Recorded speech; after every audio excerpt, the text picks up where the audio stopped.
Hello and welcome everyone in the room and everyone online to this session, Can the Law Save Sea Ice?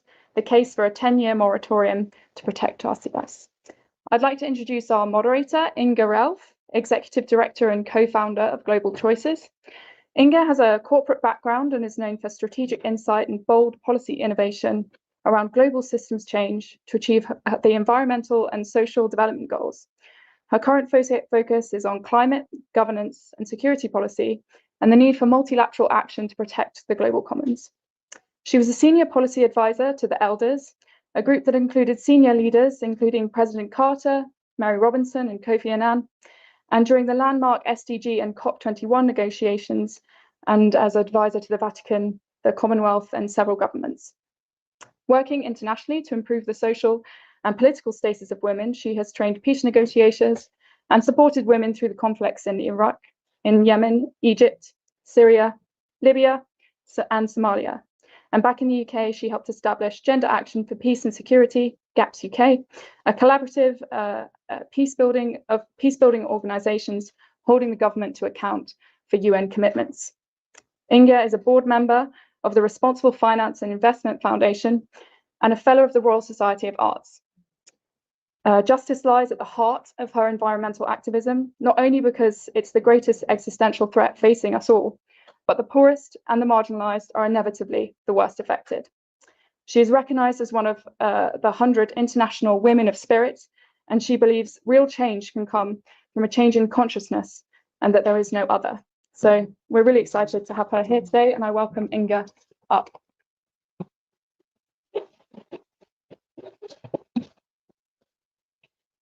Well, thank you for that, and welcome to all of you and to those who are joining us online. I know there's some who've got up very early to join us, so and thank you, congratulations for being expeditionists and making your way here. I think, and you may also sort of wonder when you looked at the sign what's Uganda got to do with things, and actually, interestingly enough, in our theory of change, Uganda's got a lot to do with it, and we'll explain a little bit later why that is. So we have with us today an absolutely stellar panel. You couldn't want for better. And it's a really interesting and diverse panel, and genuinely intergenerational. And as you can see, very gender balanced. So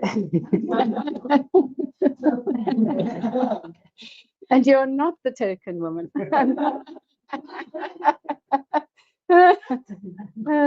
So because we're going to be a bit tight on time because there's so much of interest to say, can the law save the Arctic ice? And the question is a very important one because it's something that we are losing at such a pace that for sure to be going through another process of treaty negotiations like the BBNJ, which was wonderful, but it took 18 years, the ice will have gone.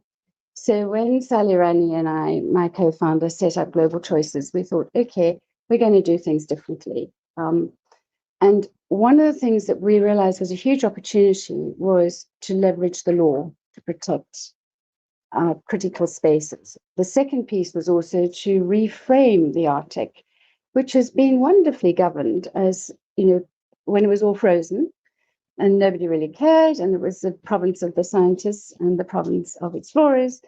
And but now, of course, it's a very, very different story. And science has clearly shown the correlate between the loss of the Arctic ice and the impacts globally, but particularly on small island states, CARICOM, and any of the coastal regions. So our theory of change is that this needs to be seen as a global commons. And we're talking about the Central Arctic Ocean, which is an area beyond national jurisdiction. And we do need to bring in the voices of those most affected into how this space is protected, because it's actually they who are going to be most affected. So that's the essence of why we also are talking about this today. So the answer to that question is yes and no, and this wonderful panel will explain why that should be the case. So first up, let me introduce Professor Michael Meredith. He's the science leader of the British Antarctic Survey, and he's president of the Challenger Society for Marine Science. He's a professional fellow in oceanography at the Murray Edwards College at the University of Cambridge, which is where we met. And he's also the science leader, sorry, I've said that already, is head of the Polar Oceans team at BAS, with British Antarctic Survey, which has done some amazing research and actually has driven a lot of this polar conversation for many, many years. He's also a fellow of the Royal Geographic Society, and he was the lead author, coordinating author of the IPCC Special Report on Oceans and Cryosphere in a Changing Climate. In 2018, he was awarded the Tinker Muse Prize for Science and Policy in Antarctica. And it's a huge recognition of the contribution he has made to understanding of the Southern Ocean and also its global impacts. So we found in him the Southern partner. And we quite often joke because we show the world, from the Arctic perspective, and he shows it from the other side, and it's still the same world. So he really is a remarkable authority on this. So we're going to enjoy very much, Michael, having you explain to us and contextualize what we're trying to do in a global system, because this is how we have to think. There is one ocean, one Earth, and all these very important global governing systems. So the podium is yours, sir. I'm quite embarrassed now. I didn't realise that I was quite as good as you say I am. I'm actually probably not, but thank you anyway.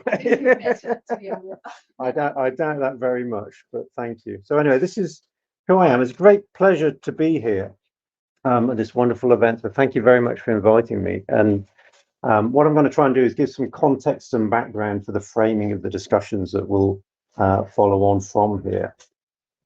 This is a figure that I show quite often when I'm giving presentations, and it really does emphasize the point that Inga just made, is that we talk about the oceans. In reality, there is only one ocean. And this projection is the one that I like very much for emphasizing that point. It's called a Spillhouse projection. And what it shows is the ocean surrounded by land, as opposed to a conventional map where you have the land surrounded by ocean. And what you can see in this projection, of course, is that all the different ocean basins actually interconnect. It's one single system, just with lots of different components to it. And that really matters. That matters for an awful lot of reasons. One of those reasons is that it's the ocean that connects our planet across all the scales of interest. And of course, the thing that does that is ocean circulation. The ocean isn't static. It moves around, it flows, it transforms, it moves heat, it moves carbon, it moves oxygen, it moves nutrients, it moves all the things that are essential for life all the way around the world, makes them available in different ways, in different places. One of the reasons this plot is so powerful, I believe, is you can see how important the polar regions are to this global connectivity. The Antarctic leaps out at you. Or it would do if the pointer would work. It's not showing on the screen, never mind. The Antarctic leaps out at you because it's in the middle, and you can see all these arrows change color, they circulate around. These are transitions happening around Antarctica that are critical to sustaining this overturning circulation in the world. But if you look up at the Arctic, it seems small by comparison, but there's some very critical transformations happen in the Arctic as well. Where these arrows change color, this is water that's being reprocessed, it's being transformed, it's changing. And by doing that, it's completing this overturning circulation. Now, I mentioned heat and I mentioned carbon because these are two of the things that are most critical to planetary climate. We know that the ocean is doing us a huge amount of good work by absorbing heat from the atmosphere, absorbing carbon from the atmosphere. In fact, more than 90% of the heat from global warming has gone into the ocean. If you look at where that happens, the polar regions do more than their fair share of work in that regard. The Southern Ocean around Antarctica draws down a huge amount of heat. The Arctic also punches above its weight in terms of drawing down heat from the atmosphere, storing it at depth. And that's heat that if it stayed in the atmosphere, it could go into the land surface, it could affect people, it could affect livelihoods all around the world. And it's the same story with carbon. The ocean absorbs a vast amount of carbon, it locks it in the deep ocean, And by doing that, it slows the greenhouse effect and it moderates, it helps buffer climate change globally. And again, the Southern Ocean does a huge amount of work, and the Arctic punches above its weight in that context. So the ocean is doing us a huge climate favor by absorbing all this heat and all this carbon. And you can even put numbers on these. A calculation you can do just for fun. How much is the Southern Ocean carbon sink worth if you had to buy it as a climate service separately? Fun calculation, you get a number of about 70 billion euros per year. And that isn't money you can just take and spend. But if you wanted to buy that service in a different way, that's the money you'd have to find each and every year. And that's just the Southern Ocean. I've converted it here into UAE currency as well, just for fun, because it's an even bigger number, which somehow seems fantastic. So the ocean's doing us a huge favor, but this favor isn't for free. This favor comes at a very large cost. And that cost is the changes that are happening to the ocean, especially in the polar regions. So the ocean is heating up. The ocean is losing oxygen. The ocean is acidifying. Sea levels are rising. In the polar regions, the Arctic and the Antarctic are both losing ice. The Arctic has been losing ice at a dramatic rate for many years now. It's very well established. Around Antarctica, the ice seemed to be holding on until about 2015, 2016. And since then, it's been a story of very, very rapid decline. So unfortunately, both poles of the ice is hugely under threat. This matters for all sorts of reasons. I mentioned the ocean is heating up. The plot at the bottom here is a recent plot from WMO, and it shows about extremes of ocean temperature, marine heat waves, what they called. WMO classifies these, and the blacks here are the most extreme. They're the most damaging marine heat waves. And you can see in 2023, the Arctic hugely affected by these extreme, intense marine heat waves, also around Antarctica. And this is actually quite surprising because for a number of years, it was thought that the Southern Ocean would be relatively spared the worst excesses of these marine heat waves. And reality is playing out differently to that. So both polar regions hugely threatened by ocean temperature rises as well as ice loss. Now, this matters globally. We said the polar regions are changing. We said it's part of a connected system, and this is very much the case. But these arrows, the schematic of ocean circulation, they aren't stable. This circulation is changing on global scales. It's hard to say exactly how in some instances, but for example, in the Atlantic, the pattern of currents, the overturning circulation, is thought to be slowing over the course of several decades or longer. The actual observational time series we have are quite short, so it's hard to prove it with exact data. But over those longer timescales, there's evidence that the circulation is slowing. The plot on the right-hand side here shows the supply of dense water from Antarctica into that Atlantic circulation. And you can see over the course of a few decades, that's dwindling. This is drying up over time. And that has impacts on how much heat the ocean can absorb and how much carbon the ocean can absorb. So it's a bit of a concerning story, the way these things are pointing. And of course, the elephant in the room, the point I've been trying to make, all of these things are connected. None of these things on the planet are independent. The Arctic is changing, the Antarctic is changing, the Atlantic circulation is changing, but everything else is connected as well. So if we change these circulation patterns and we change where the heat and the carbon and the nutrients are moved to around the world, then anything in the planet could be affected. And some of the things as shown here could be affected quite rapidly and quite dramatically. This is a plot I've updated. I've included Antarctic sea ice on this plot myself because when it was first published, it wasn't there. But you see how Arctic sea ice is there, Antarctic sea ice changes, every bit as concerning now as the Arctic sea ice changes. So the take-home messages, the thing I'd really like you to take away from this short talk, ocean circulation connects across planetary scales and it matters for our climate and the existence of life on our planet. Changes in the Arctic and the Antarctic are threats to the whole planet because of that. And these changes will occur more in future. They're not going to stop. One thing we know is that the Arctic and the Antarctic are more vulnerable to changes from climate change than other regions in the world. And so the changes that happen there to the ice and to the oceans can be extreme, and they will have effects that ripple across the whole planet. So the final point, the vulnerability of the polar regions to climate change are urgent drivers for action in their own right, but also because of the global impacts that they have. And I'll stop there. Thank you very much.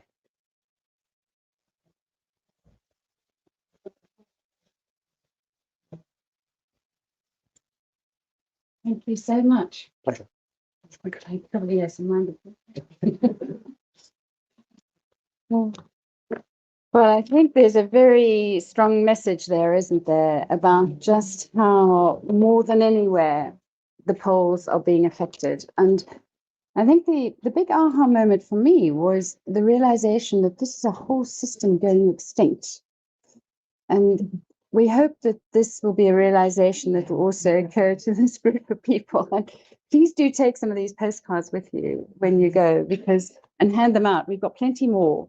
We want to get this message out because it is a system that is going extinct. An entire system is going extinct. And the big moment for me was that it's unlikely that it's recoverable, not in our lifetimes anyway. And that is very, very serious when we see all these consequences. So to continue the story, but from a northern perspective, I'd like to welcome Heidi Silvestre, who's also one of our newest Global Choices advisors, and we're very delighted to have you as on our advisory board.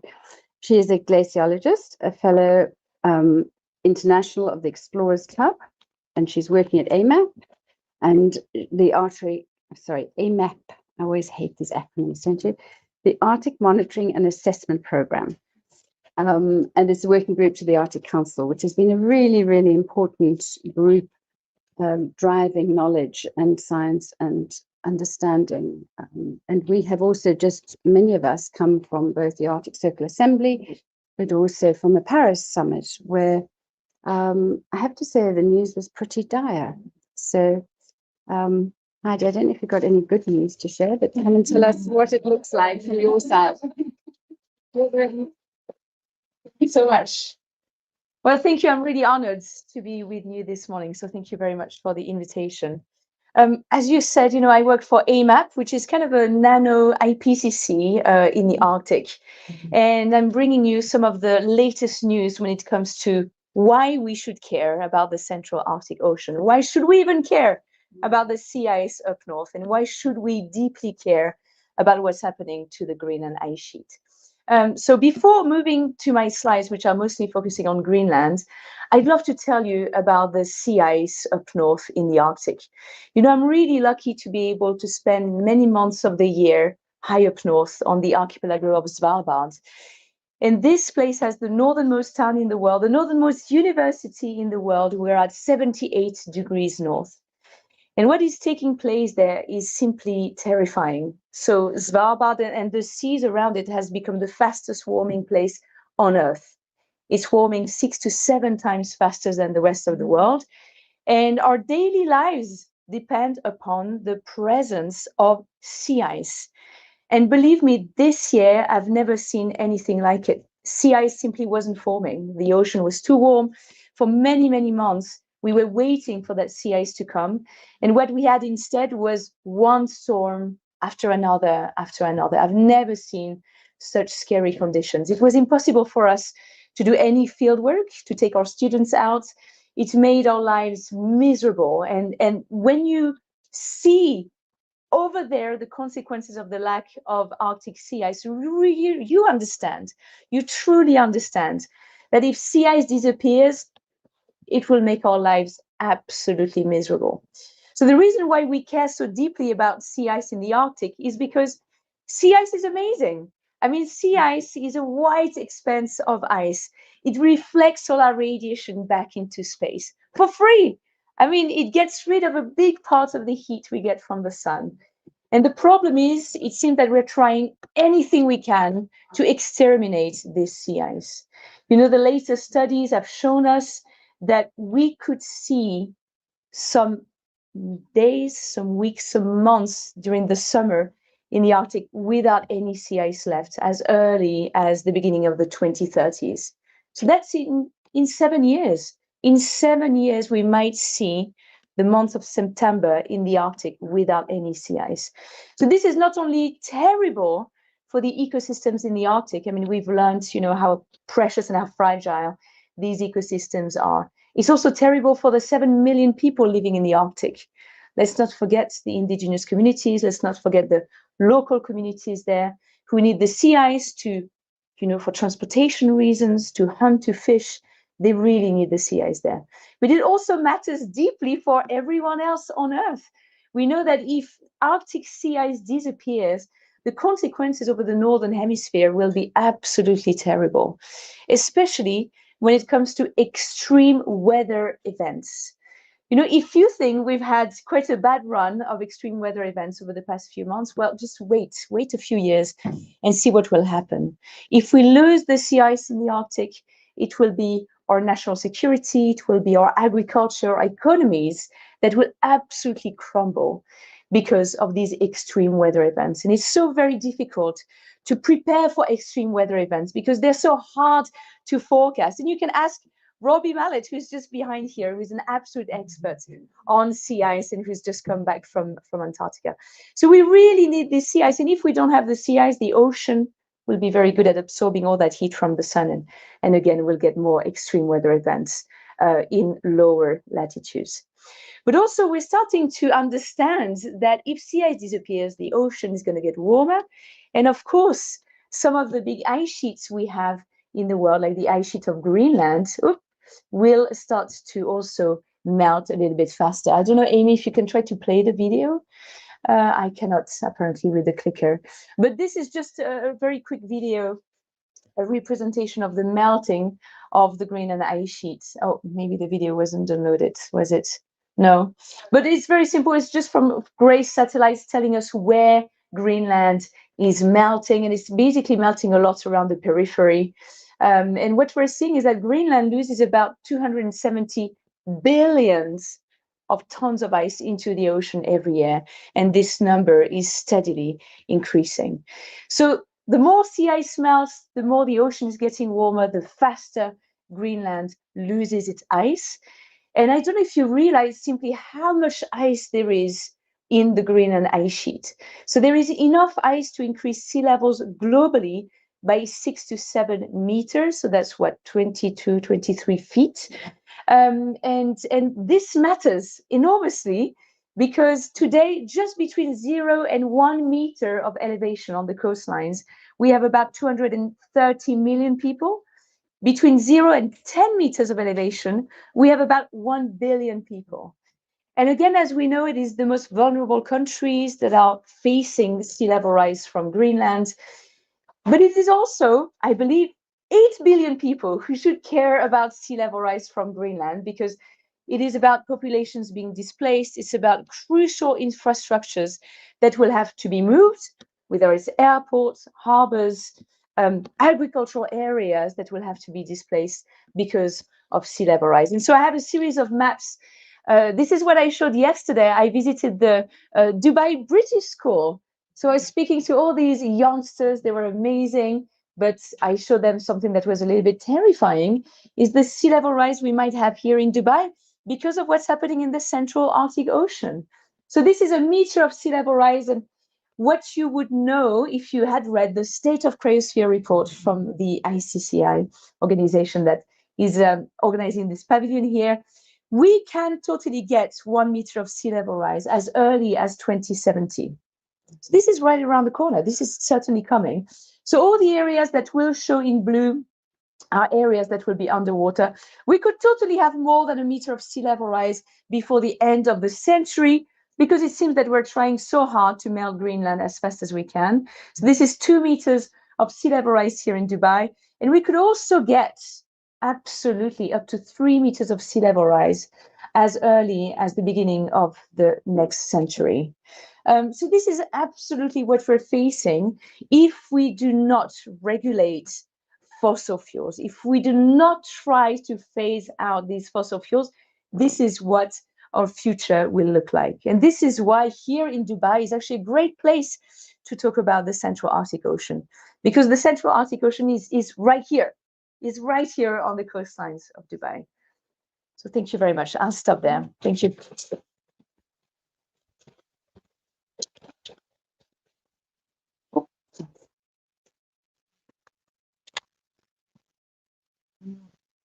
There's another one after that, isn't there? Oh yes, just a book Yeah. for underwater. Yeah.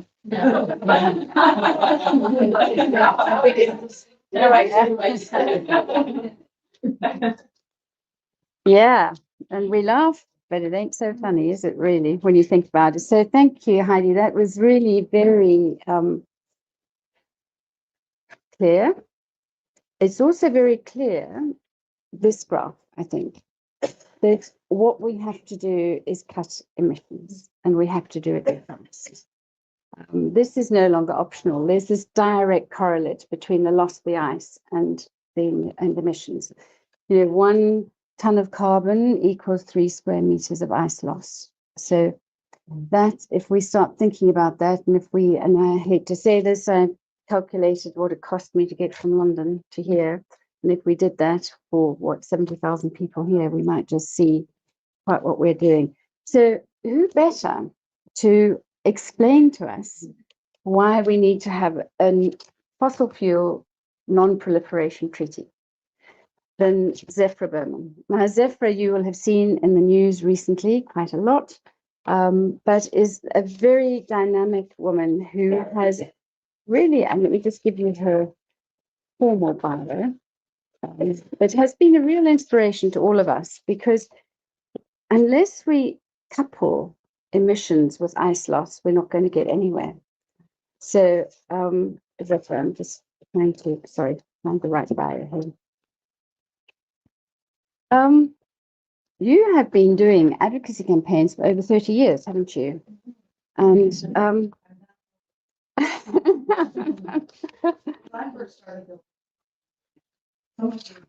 yeah, quite.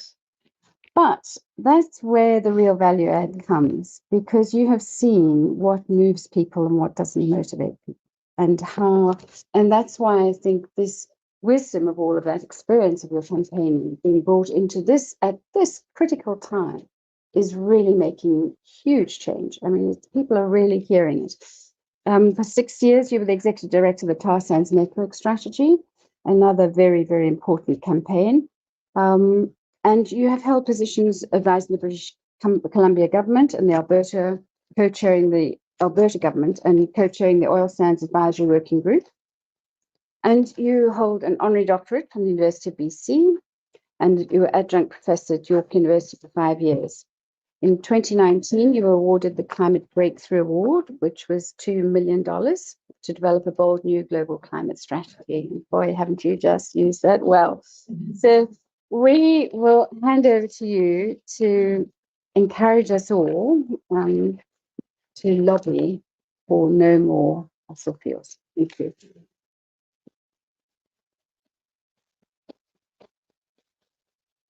Thank you so much. I'm delighted to be here.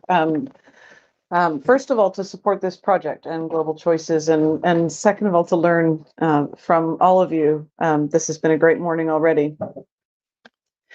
For 30 years, our governments have been designing climate policy and laws, meeting to create international agreements. And during that time, we continued to set emissions reduction goals and targets, and every year we missed them. During that time, in some ways almost behind our backs, the fossil fuel industry has been dramatically increasing fossil fuel production. When I first started doing this work in Canada in the oil sands, I was told, but fossil fuel production isn't a climate issue. Emissions are a climate issue. We're only responsible for emissions, not for production. But what we build today will be what we use tomorrow. Climate policy and international agreements and climate science is complicated. But what's not complicated is that 86% of the emissions from carbon that are trapped in our atmosphere today that are causing the sea ice loss that are causing the extreme and lethal heat, that are causing the extreme weather around the planet, 86% come from three products, three things: oil, gas, and coal. Yet the Paris Agreement doesn't even include the words oil, gas, and coal. In fact, the Paris Agreement doesn't even include the word fossil fuels. Because the fossil fuel industry had a strategy, and that strategy was to make their products invisible, to confuse, to deny, to delay, to deny the science, to delay and weaken climate policy and negotiations to such an extent that we can be here 28 COPs later, still debating whether to include the words phase out fossil fuels. Right now, the strategy of the industry is to include words like abated and unabated. They'll commit to phasing out unabated fossil fuels, leaving the hope that they can decouple emissions from production, plan more fossil fuel projects, and then put in place some technology to reduce emissions. But studies this year from the IEA, from the ITCC, from the ETC just 2 days ago, from the IPCC, a lot of different acronyms. Every single study has shown that what those companies are good at capturing is not carbon, it's our governments.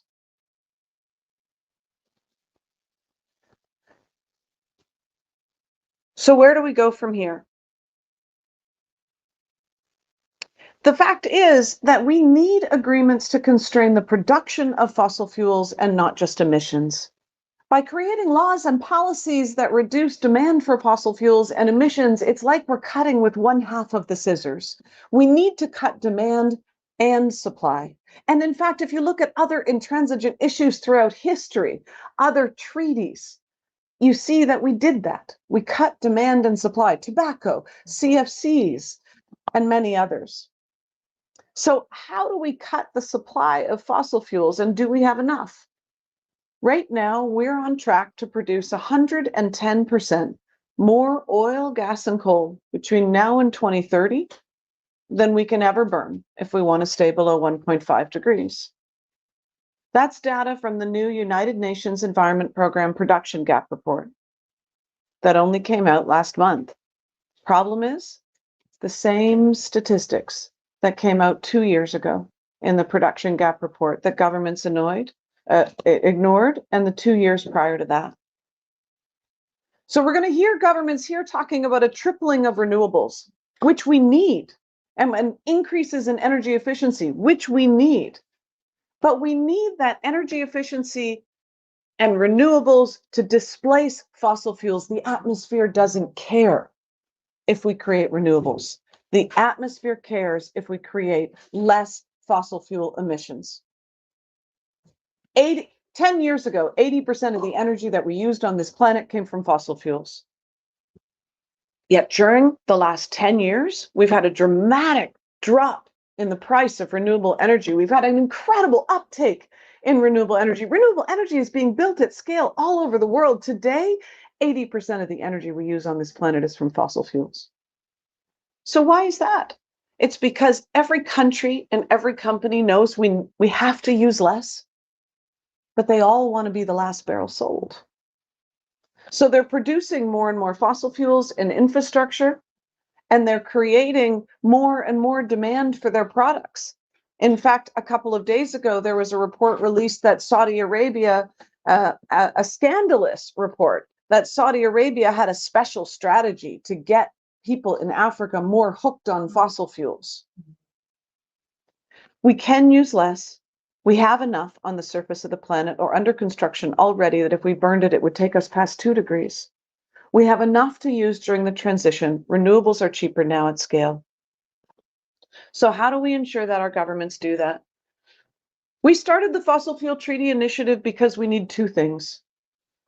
We need to work together. We need to have one call to governments all over the world. And we need those governments to cooperate. Together, we are stronger than we are apart. One simple demand: stop the expansion of fossil fuels. Cooperate together to phase it out in a way that is fair and equitable. and put all of that money, the $1 trillion in planned oil and gas projects between now and 2030, put it into renewables. The $13 million a minute in fossil fuel subsidies that the IMF says is going from our governments to the industry, put it into renewables. We need to fast track solutions.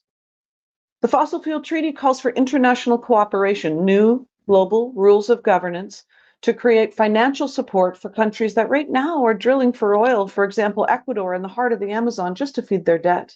If we are going to have a just transition, first of all, it needs to be a transition, and that means stopping expansion. Second of all, it needs to be a global transition, and that means countries have to cooperate to create new rules and new mechanisms to ensure that they support each other in stopping the expansion and winding down, and it means wealthy countries have to start first. And right now, just 10 countries, the wealthiest countries on the world, plan the majority of fossil fuel expansion between now and 2030. In fact, the majority of oil and gas expansion is coming from one country, the United States. So the good news.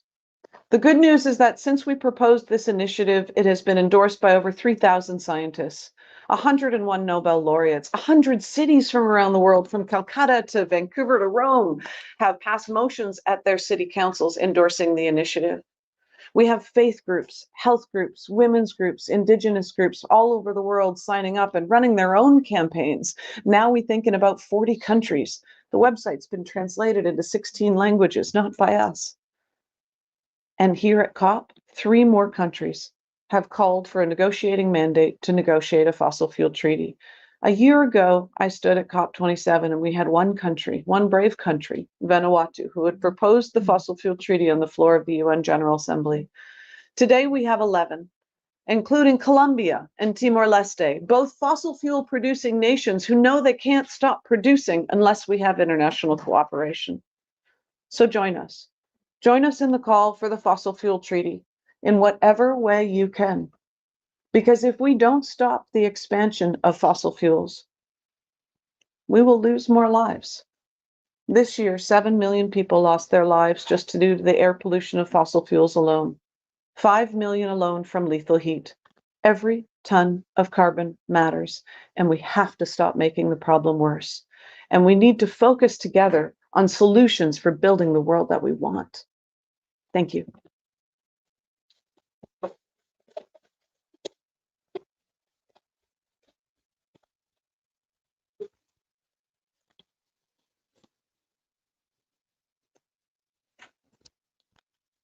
Gosh, thank you. If ever you wanted an illustration of dynamism and how we are going to change the world, and how we don't have to rely on governments solely, and how new initiatives can coalesce and work in partnership with a new type of energy, couldn't ask for anyone better and a better example. So thank you. And we do use you as a role model, I have to tell you. You know that. And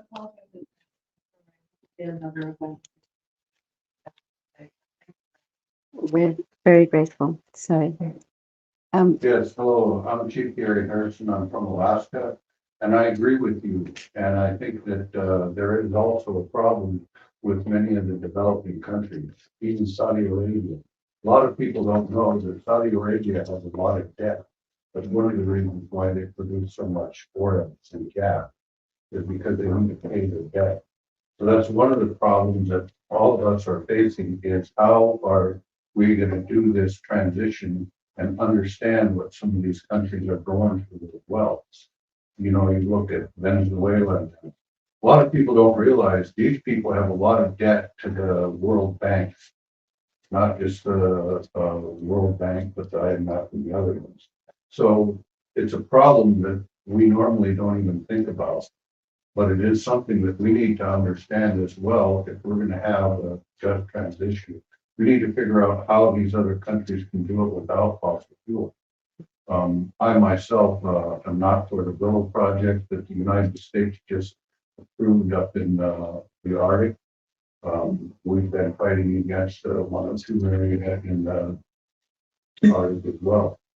And I think that one of the ways for us to have fuel in the Arctic is with hydrogen. Hydrogen is one of the most prolific elements we have on this earth. And a lot of people are scared of hydrogen, but it's not as dangerous as gasoline. Yeah, there are. I mean, thank you. It's a very, very good point. And there are some really interesting technologies arising that will give us hope, because we do need hope in all of this. If I may continue, because we're a little bit against the time here, I would like to introduce Osprey Oriole Lake, another very dear friend, and a very good friend of Global Choices over the years. Osprey is the founder and the executive director of the Women's Earth and Climate Action Network, WECAN. She works nationally and internationally with grassroots, as well as Indigenous and business leaders, and a really good model for how to bring bottom up and top down and bring those dialogues, which is really what we have to do. And also the other point that you were making, Zephyr, was about collaboration. We're not going to do this alone. And we have to bring unconventional mixes of people together to get a new conversation going, which is what we're all committed to doing. She's also co-chair of the International Advocacy for the Global Alliance for the Rights of Nature. Did I get that right? And the visionary behind the International Women's Earth and Climate Summit, which brought together 100 women leaders from around the world to draft and implement a women's climate action agenda. She teaches international climate trainings and directs WECAN's advocacy work in areas such as women in forests, rights of nature, and the UN Forum. And she has served on the board of Praxis Peace Institute and on the steering committee of the UN Women's Major Group on Rio +20 agenda for the Earth Summit. She has numerous awards, as do all of our panelists, I think, including the National Women's History Project here honoree, Taking the Lead to Save Our Planet, Women of the Year Outstanding Achievement Award from the California Federation of Business and Professional Women. And she's also an author of the award-winning book, Uprisings for the Earth, Reconnecting Culture with Nature. And particularly important in all of this legal side of things is where the trends are. And we're certainly seeing some very interesting trends on the rights of nature. And who better to tell us about that? But Osprey, thank you. And also, Osprey, if you would also cover the Indigenous wisdom and the role of women, because I think those are, yeah, in 2 minutes. That's all. Not a lot, but I know you can do it. So thank you very much, Osprey. Thank you for that very generous introduction. Yeah, I'm Osprey Oriole Lake with the Women's Earth and Climate Action Network, and I'm also honored to be on the steering committee of the Fossil Fuel Non-Proliferation Treaty, and it's been an honor to be here with you, Zipporah, and also just seeing the incredible momentum that has happened at this COP from last year around the treaty is very, very exciting. And I want to kind of actually link the treaty with my comments around rights of nature, because what I see right now, and the speakers before me have laid it out so powerfully and poignantly, the level of crisis that we're in, starting from the Arctic ice and what that means for all of us, and the actual emergency that nature is in right now, and we being a part of nature means we are in a crisis and an emergency. And the fact that we're up against this fossil fuel industry, which has really co-opted our governments. And we're really in a struggle now for our very lives because of this industry. And this is why we keep demanding a fossil fuel phase out, and why we must take on the fossil fuel industry directly. And governments need to be engaged, and the grassroots needs to keep pushing as hard as we can. But in this moment of crisis, where we're literally looking at places going underwater, people starving, people living in drought, people who are already suffering tremendously from climate chaos everywhere. And I also want to acknowledge Casey Camp Hornick, who's on our delegation, and the Ponca Nation, where she comes from. The fossil fuel industry has already been killing people. We don't even have to wait for any more climate crisis. If you are an Indigenous person, a Black person, a brown person, you're often in a sacrifice zone where fossil fuels have already been killing your communities through cancer and asthma for decades. So we're at this moment of crisis, And what I'm excited about is that things are crumbling and cracking. And that also gives us an opportunity for things like the Fossil Fuel Non-Proliferation Treaty, because some answers are going to come through this moment of crisis.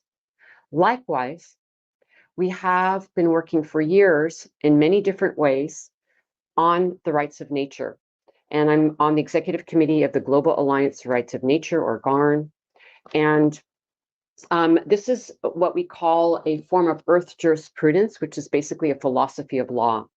And I think this is an incredible moment to also look upstream a little bit. How did we get into these multiple crises, or as some scholars are now calling it, a polycrisis? It's social, it's ecological, it's racial, it's gender justice, it's all of these different things coming together. And we need some kind of framework that can really hold the depth of the crisis we're in, so that we can have a very different relationship with nature and with each other. And rights of nature is a framework that I think can be quite encompassing and very complementary to the Fossil Fuel Treaty, complementary to Indigenous rights, complementary to really understanding feminist economics, and these new ways of being that we all know we must bring forward. So in terms of a legal strategy, which is what I was asked to talk about around the Arctic ice, is that we're looking at partnering with Global Choices around what would it look like to have rights of nature be a way of governing not only the Arctic, but also the Antarctic. We've launched a campaign earlier this week on the Antarctic, because these are really a global commons. And how are we going to govern these spaces that affect all of us, all of our lives? And rights of nature is, I can't explain it all in just a few moments, but in brief, it is a completely new DNA of understanding our legal frameworks. So right now, when we look at nature, nature is seen in our legal systems as property. And right then and there, we have a tragic problem, because nature cannot represent itself in a court of law. So when we give rights to nature, we actually have a way of having the oceans, the rivers, the mountains, or in this case, the Arctic, be represented, nature itself being represented in courts of law.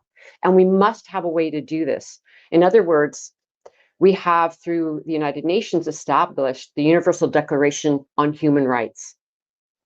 And not that it gets upheld, but it exists. It is an agreed upon international declaration, as we have the Universal Declaration on Indigenous Rights. We are calling for there to be a universal declaration on the rights of nature, on the rights of Mother Earth, to get Mother Earth into the center of the conversations with countries.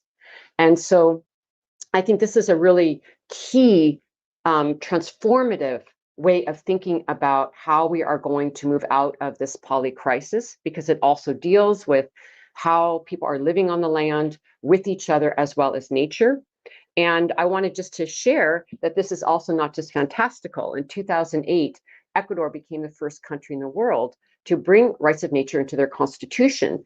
And there have been several legal cases, one protecting a river, protecting forests, using rights of nature legislation. Across the United States, we have won over 36 cases stopping fossil fuel extraction, stopping mining, stopping different harmful projects, using rights of nature in local ordinances. We have in the Ponca Nation, which made history as the first tribe in the United States to recognize rights of nature to protect their territory from fossil fuel extraction. New Zealand Parliament has given the Wanganui River personhood. So now there's different terminology for rights of nature, one of them being personhood. So Indigenous people of New Zealand said, we have always recognized the Wanganui River as our ancestor, our living ancestor. And they fought for over 100 years to get the government of New Zealand to recognize the personhood of the Wanganui River. And now that river is protected as if it's a person, because indeed, for many Indigenous peoples, this is a view, this is a living relative. And so I could go on and on. The Colombian Supreme Court has recognized rights of nature of the Amazon River ecosystem. So this is an idea whose time has come, and this movement is growing hugely. The UN Secretary General recently stated that Earth jurisprudence, and rights of nature being a key component of it, is the largest environmental movement growing in the world right now. So this is not some small fantasy idea. This is actually an idea that governments and local groups and different organizations are picking up rapidly because we understand that we need a fundamentally different approach to how we're living with nature.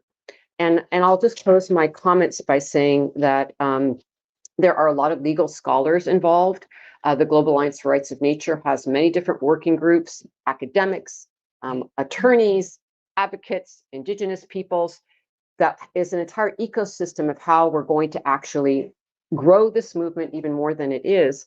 And I think that it's really important to recognize that though it is a new form of earth jurisprudence, the leadership really comes from, and the deep philosophy and concepts comes from indigenous peoples who have for millennium shared with us that the earth is alive, that we are a part of nature. And we have completely failed to listen to the original instructions of our own ancestral backgrounds and from indigenous people who have been saying as loud and clear as they can that we must listen to the river, the forest, the mountains, the land for our instructions of how to live here in a good way with the earth. And so it is also not only a system of how do we live with the nature in a good way, but also completely change our economic frameworks, completely change how we are negotiating in spaces like COP, where we can really put Mother Earth and nature in the center, where nature is who is really the great governor, not us. Thank you.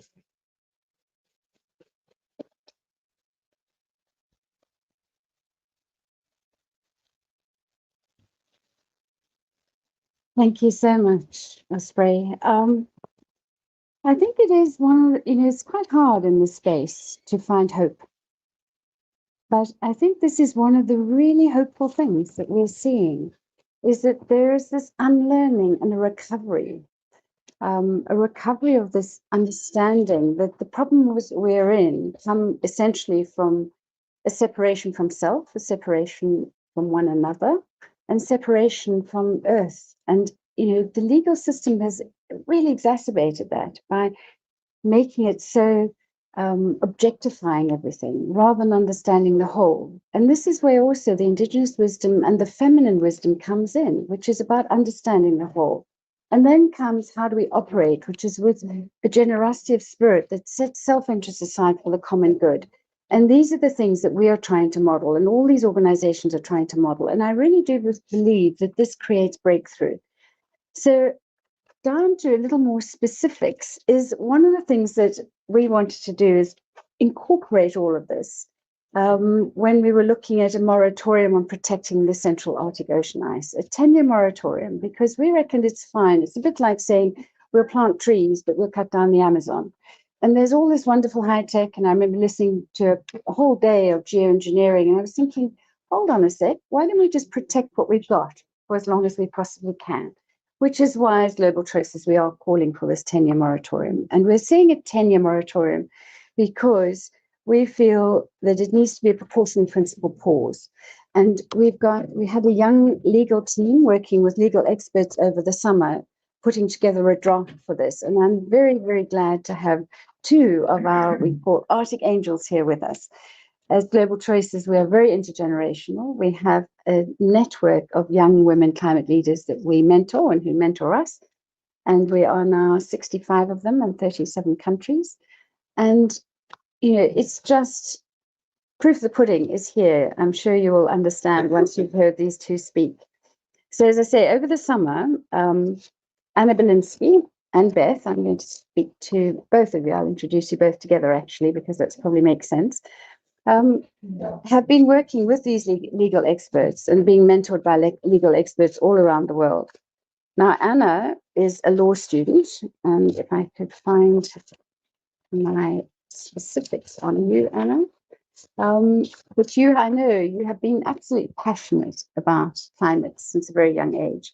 And one of the things that you've been particularly passionate about is actually waste and total circularity and the impact that waste has on the earth too. She has also been working as a Mend It Monday pop-up volunteers who mend clothes for free to address the intersection and illustrate fast fashion and local poverty. And she's also served as the sustainability chair for her university student body and works in her campus office. But she's most passionate though about human-nature relationships and the intersectional environmentalism as a social justice movement. And this is what we are finding from the next generation, is that social justice is the lingua franca, frankly. They absolutely see the importance of equity. And I think that is also one of the big trends that's going to drive change. She's conducted research in Peru on rural Amazonian perspectives of deforestation and received her degree from Gonzaga University. And she has done environmental law and social studies and sociology. And I must say, in these couple of months, it's been an absolute joy because they're bringing such fresh perspectives and prodding us, oldies, to think differently. And Beth is also an Arctic angel. She's a climate advocate from Dublin, and she's been involved in climate activism since 2019, bringing very much as an organizer, both as school strikes and then nationally and internationally. You've got more and more involved on bringing in a national strategy in Ireland for education for sustainable development. And you have also worked on improving equitable access to public transport across Ireland, which resulted in a 50% reduction of fares for young people. So, proof of the pudding.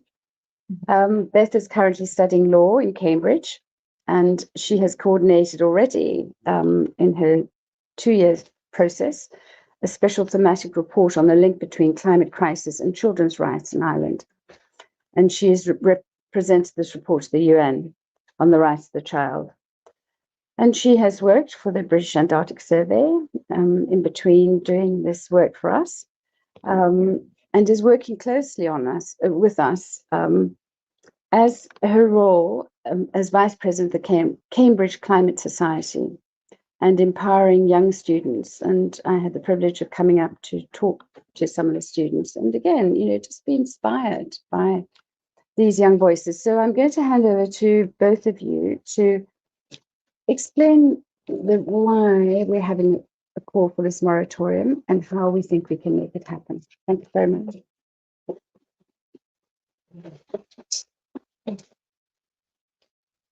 Thank you for the intro, Inga.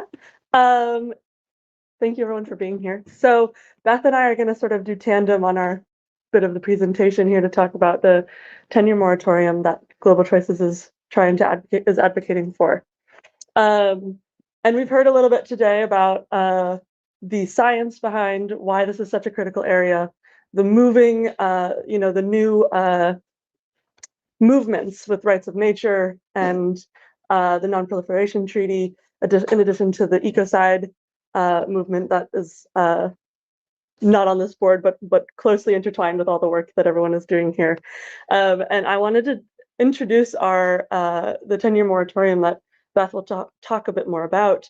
But I wanted to give a little bit of a stake of where we're at right now in the legal field right now, and why it is that we need this moratorium as a separate entity, and what's lacking at the moment in international environmental law addressing the health of the marine ecosystem. So we have, of course, the UN Convention and the Law of the Sea, and that's a wonderful, wonderful agreement that's been in operation for decades now. But it only briefly mentions that the areas beyond national jurisdiction are the common heritage of humankind, and that we need to protect the marine environment. But it stops there. And we have in recent years some really wonderful developments with the Kunming-Montreal Global Biodiversity Framework and the agreement to prevent unregulated high seas fisheries in the Central Arctic Ocean, and the Treaty on Biodiversity Beyond National Jurisdiction, or the BBNJ, as we all fondly know it.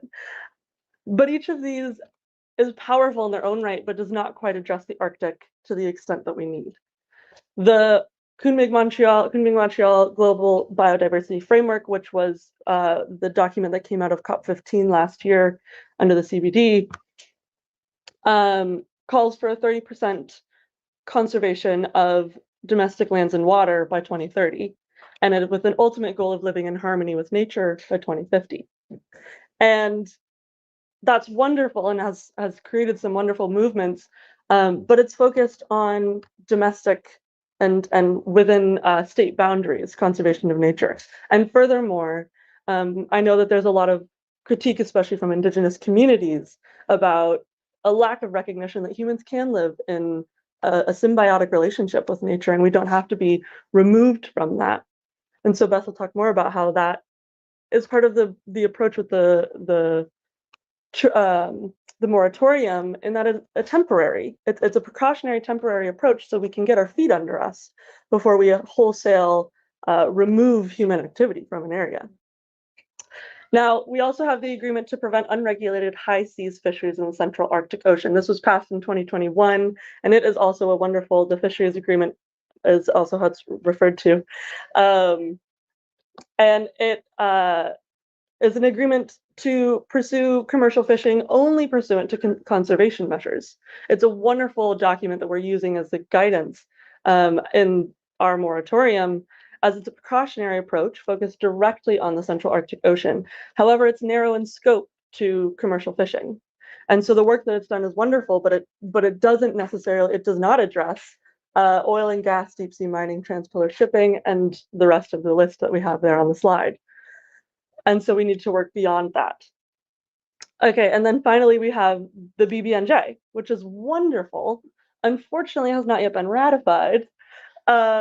But even still, it seeks conservation and sustainable use of marine biodiversity in the areas beyond national jurisdiction, which is focusing on, right, the Central Arctic Ocean is the high seas, and that's wonderful, but it's not specific to the needs, the unique needs that this panel has touched on, that the Arctic and the Antarctic, but the Arctic in this case faces, because it's particularly vulnerable.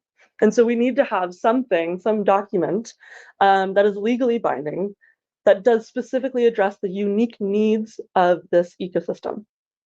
And so we are standing on the backs of giants as we move forward in this, and we also want to acknowledge the work that we're excited to see coming in tandem with our work on the moratorium. So this is the traction that Ecocide is getting as the unlawful and wanton acts committed with knowledge that there is a substantial likelihood of severe and either long-term or widespread damage to the environment caused by those acts. And recently, the EU actually has agreed on language for a text to criminalize acts similar to ecocide just in the last month. And additionally, in the last month, we had the Nordic Council pass a resolution recommending work toward an ecocide law. And we have those in tandem with the movements that we're seeing with rights of nature that Osprey just spoke to domestically, that both tribes and their sovereign nations are pushing independently, and municipalities around the globe are pushing, and the Non-Proliferation Treaty. So these are all movements that are coming up in conjunction with the current legal framework that we're wanting to work with, and yet all of these are not quite specific enough to the needs of the Central Arctic Ocean. And so that's what our moratorium is really seeking to address. And so with that, I will turn over to Beth to talk a little bit more about the moratorium itself. Thank you.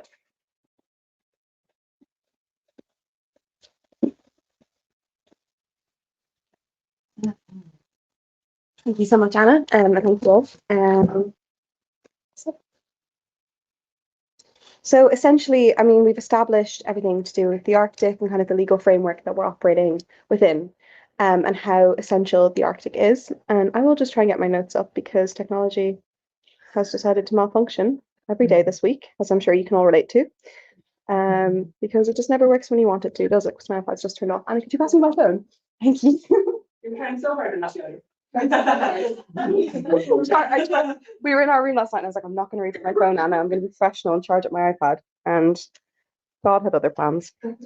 So yes, So essentially what we really want to finish this off with is establishing why this moratorium is so crucial and why we really have faith in it as a really key solution for protecting the Arctic.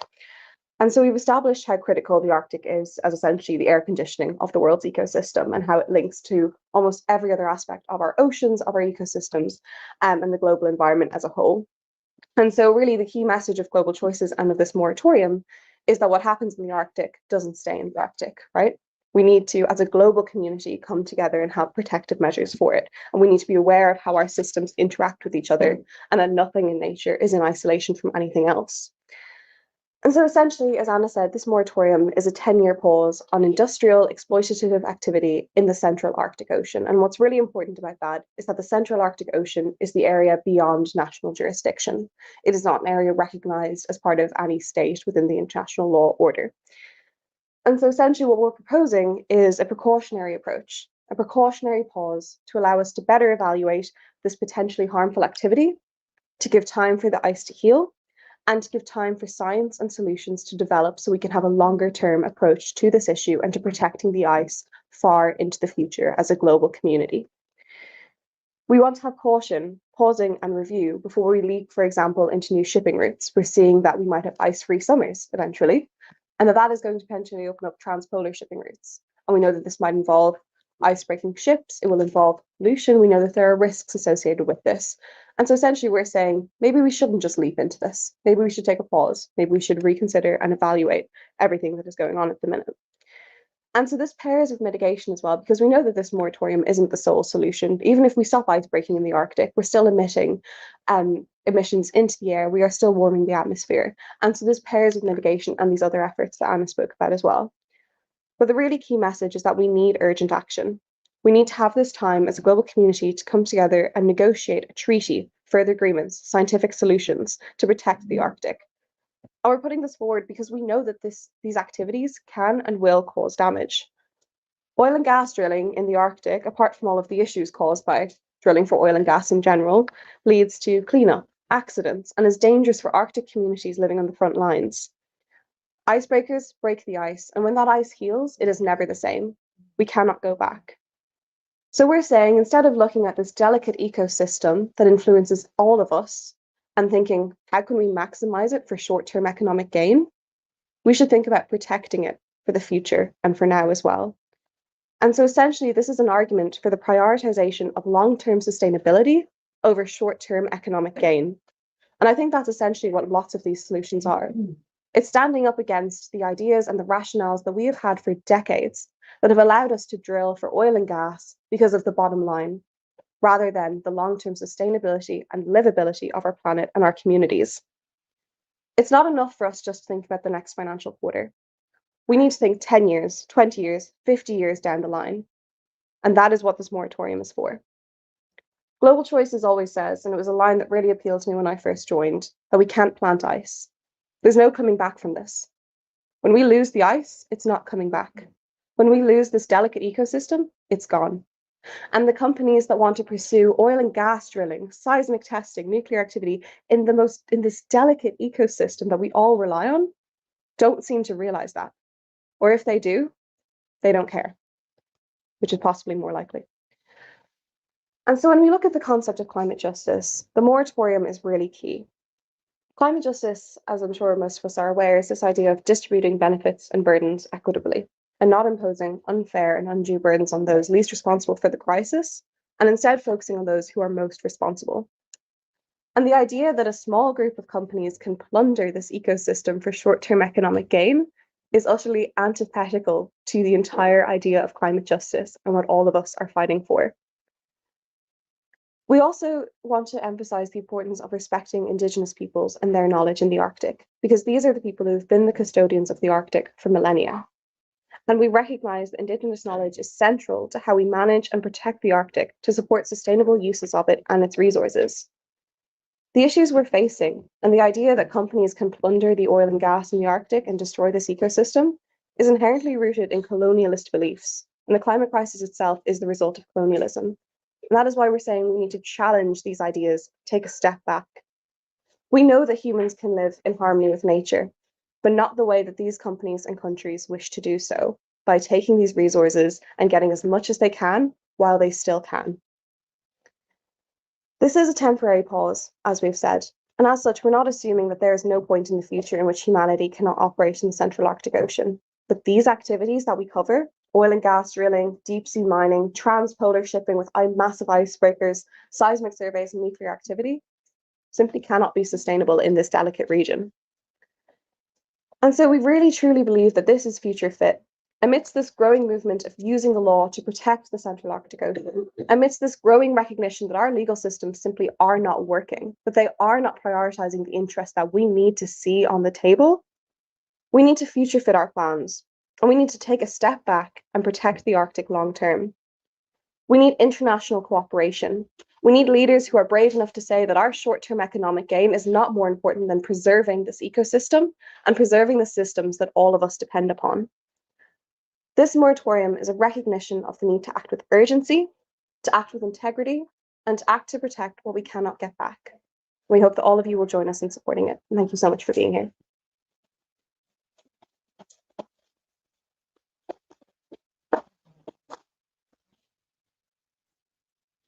Thank you, Beth. Thank you, Anna, for that. And yes, it is about making things future fit. I don't know if many of you know the Miss Piggy books. Did you ever have those in childhood? Miss Piggy's books. So Miss Piggy was wonderful, cartoon character. And Miss Piggy's diet consisted, most diets have a treat.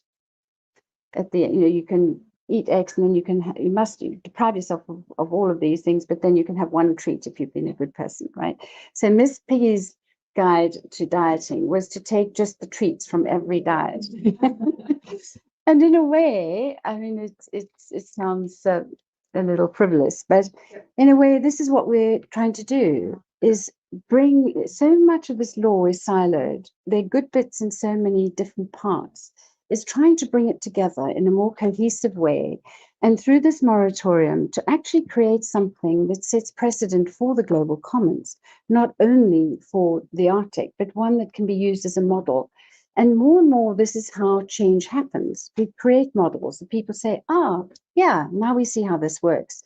And the big thing, as all of you have emphasized, is that we don't have time. So we are going to have to really find a way that we can make these protections happen very fast. And we believe this is one of the pathways to do that.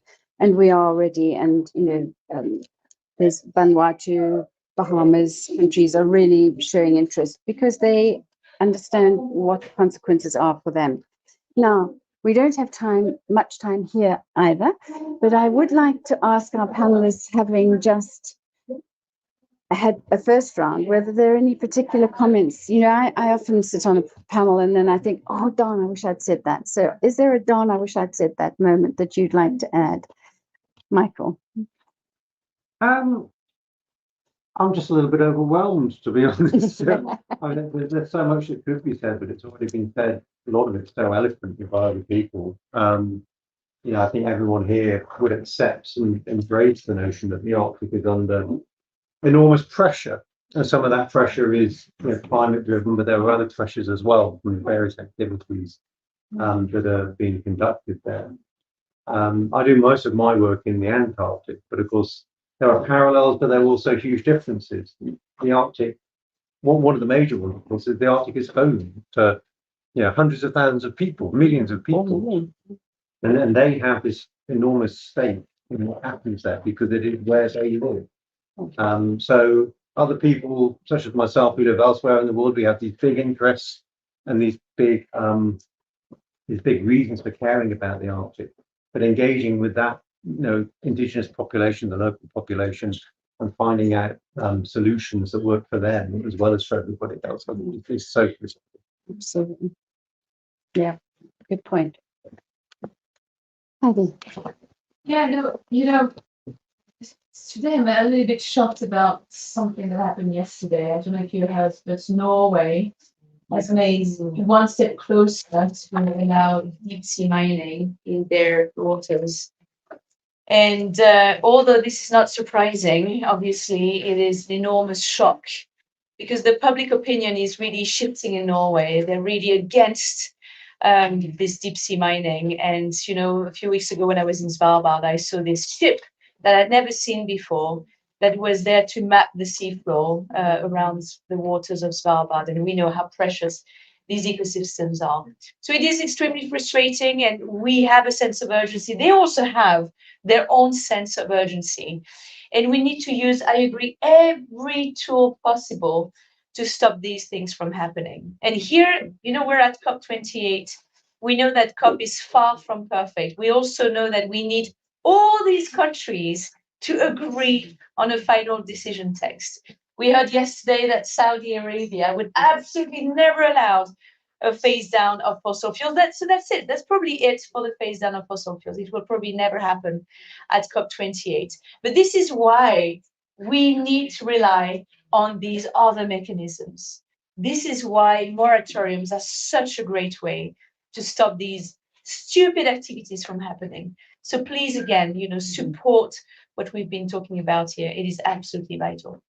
Thank you. I completely agree. I think that, you know, when we come to COP, we have the opportunity to push back against these systems of oppression and these governments that are not listening to nature, not listening to the people, not listening to wisdom, or any sense. They're listening to economic frameworks that are killing all of us. And so it is very important that we are here, and we also get to use this opportunity to convene and share ideas and to build our movements together. And I think that's extremely valuable. And to look at these different ideas where we are really going to have to navigate around governments who are not acting at speed and scale, or from a climate justice framework. And so I think we have our work cut out for us. And, you know, just to note that yesterday, I'm sure some of you saw the news, that, you know, there's close to 2,500 fossil fuel lobbyists here, which is up quite a bit from last year, like 4 times as much. And so we can't be, you know, I think we need to be very well aware of the fact of what is going on at this COP and the conflict of interest that's going on and the battle that we're really in and the struggle that we're in. And so I think it's really important that we continue to work together, as you were saying, Inga, and to, you know, realize that we need to collectively build our movement stronger and stronger and network together, because we're going to have to move in our own way outside of these institutions and outside of these governance structures, because they're not going in the right direction. It's just not feasible. We don't have the politics in place, but it doesn't mean we have to lose. It means that we need to fight harder and also outside and around the system and be very transformative. And that's what we're talking about with the moratorium, with rights of nature, with the fossil fuel treaty. We're going to have to continue to build strength in our movements and listen to Indigenous leadership, as many of us have mentioned, and really look at the kinds of structures and systems and ideas that we have that are outside of the confines of the structure. There's not much to add to everything you guys have said, other than I think we want to underscore this importance of urgency. And I think, potentially naively, I really struggle to understand how governments and leaders and negotiators are continuing to delay on things like this and how long these processes take. I mean, I'm as old as it took to get the BBNJ across the line. And so I think if that's not an indicator of how long these things take for what seems to me like no good reason, I think we really need to underscore that urgency. And I think continuing to push for fossil fuel phase out to be in that final language, because if we wait another year, I'm not sure what that's going to look like. And getting a moratorium across the line, getting the fossil fuel non-proliferation treaty across the line as soon as we can, I think underscoring that the Arctic doesn't have time, and neither do we. I think I would just add an encouragement to think about the Arctic as you're going around at your other events this week and next week. I have been struck that I think the only conversation of the Arctic or Antarctic or the Cryosphere in general has been in this pavilion. And I've gone to other events talking about oceans, talking about, you know, global climate change, and not once has the Arctic been brought up. And it's deceptive. I mean, I was born and raised in a landlocked, about as landlocked as you can get in North America, and thought, you know, I'm not going to be doing work on the Arctic. I'm not going to be doing work in the oceans. Like that's absolutely doesn't touch me. And as we've gotten into the work here and the science of it and how it absolutely impacts every single ecosystem on this planet because of the way it regulates, it is jaw-dropping to me how little it is part of the conversation. Yes, yeah, sure. No, very good point. I was at an ocean event and we were frozen to the ocean. So we need you. We need you. Please pick up these postcards. They tell the story very clearly. Be our ambassadors. And can we have the next slide up? Which is QR code for global choices. Sorry. There we go. So do please sign up to be an Arctic Ice Defender. We are building an Arctic Ice Force, and it needs all of you to sign up. Get your parents, your children, your aunts, uncles, friends, just sign up to be Arctic Ice Defenders because our lives depend on it. And thank you to our wonderful panel. Thank you to our audience, and thank you to those online.